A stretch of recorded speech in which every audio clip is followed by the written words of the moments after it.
السلام علیکم، welcome back to my channel Ali T V اور میں محمد علی۔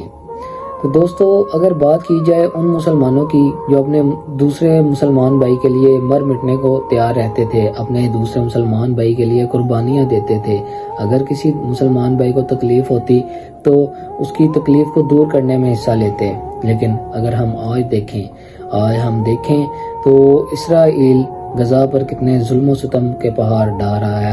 اور حملے پہ حملہ کیے جا رہا ہے، باز نہیں آ رہا، لیکن انہوں نے مسلمانوں کو اپنا غلام اس لحاظ سے بنا دیا کہ ہم جو بھی چیز کپڑے سے لے کے جوتے، سر سے لے کے پاؤں تک ہم جو بھی چیز استعمال کرتے ہیں وہ سب کی سب اسرائیلی پروڈکٹس ہیں، اور ہم جب ان کی پروڈکٹ کو یوز کرتے ہیں تو اس سے ان کو فائدہ ہوتا ہے، اور اگر ہم ان کی ایک چیز کو استعمال کریں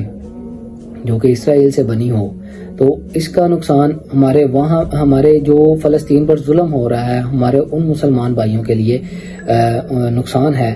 وہ اس لیے نقصان ہے کہ اگر ہم ان کی کوئی بھی چیز کو خریدتے ہیں تو ہم، یعنی کہ مثال کے طور پہ کہ ہم ان کی کسی بھی چیز کو خریدتے ہیں جو کہ 100-150 میں، یعنی کہ اگر ہم کولڈ ڈرنک کی بات کریں تو کوکا کولا ایک جو ہے بہت بڑا برانڈ ہے اور مسلمان سے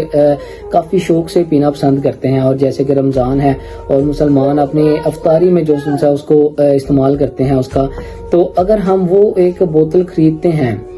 تو اس کے بدلے میں اسرائیل کو ہمارے مسلمان بھائی کے اوپر گولی داغنے کے لیے ایک گولی مل جاتی ہے، یعنی کہ ہم ایک بوتل 200 روپے کی خریدتے ہیں تو یہ قیمت ان کے پاس جائے گی اور وہ اسی کو استعمال کرتے ہوئے اسلحے کو خریدیں گے، اور جو کہ ہمارے مسلمان بھائیوں کے سینوں پر داغا جائے گا، اور اس کا حساب آپ نے، میں نے اور ہم مسلمانوں نے دینا ہے۔ اور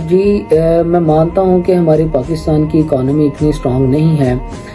ہم ان چیزوں کو استعمال کرنا ہمارے لیے ایک مجبوری بن چکی ہے، لیکن اگر ہم اس کو صرف ایک ہفتے کے لیے، ایک مہینے کے لیے ان پروڈکٹس کے ساتھ ہم بائیکاٹ کر لیں تو سوچیں، اسرائیل کو مسلمانوں کی طاقت کا پتہ چلے گا، ان یہودیوں کو مسلمانوں کی طاقت کا پتہ چلے گا کہ اگر مسلمان آپس میں ایک جٹ ہو گئے تو تمام کے تمام یہودیوں کو، تمام کافر یہ یہودی غیر مسلمز ہیں، ان سب کو ایک بہت بڑا سبق ملے گا اس یونٹی سے۔ اگر آپ سوچ کے دیکھیں، ہم اگر ہسٹری تاریخ پڑھی جائے تو جب بھی مسلمان ایک جٹ ہوئے ہیں تو انہوں نے یہودیوں کا، کفار کا خاتمہ کیا ہے، اور اگر ہم مسلمان، یہ میرا پیغام جہاں بھی پہنچے، تو ہم اگر مسلمان ایک جٹ ہو جائیں اور ان پروڈکٹس کے ساتھ بائیکاٹ کر کے اپنے مسلمان بھائی کی جان کو بچا سکتے ہیں، اپنے ان مسلمان بھائیوں کی ہم ویسے تو مدد نہیں کر سکتے، ہماری حکومتوں کی وجہ سے ہم ویسے تو ان کی مدد نہیں کر سکتے، لیکن اگر ہم ان کی بنی ہوئی پروڈکٹس کے ساتھ بائیکاٹ کر کے اپنے مسلمان بھائی کی جان بچانے کی مدد ضرور کر سکتے ہیں۔ اگر آپ کو ان پروڈکٹ کا نہیں پتا جو اسرائیل میں بنتی ہیں تو میں آپ کو بتاتا ہوں وہ لسٹ کے بارے میں بتاتا ہوں۔ آپ نے صرف اتنا کرنا ہے کہ آپ نے صرف ان کے ساتھ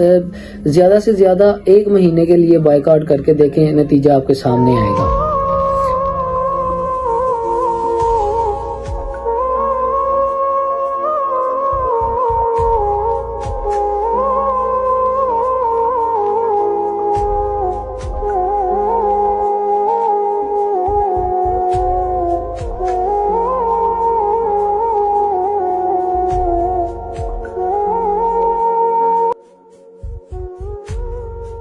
اور اگر ہم ایک ماہ کے لیے ان کی پروڈکٹس کو استعمال کرنا چھوڑ دیں، ان کے ساتھ مکمل بائیکاٹ کر لیں، تو سوچیں ہمارے مسلمان بھائیوں کی جان بچ سکتی ہے۔ میرے یہ پیغام کو ضرور سنیے اور اس پر عمل کیجیے تاکہ ہم اپنے مسلمان بھائیوں کی جان بچانے میں حصہ لے سکیں۔ شکریہ، اللہ حافظ۔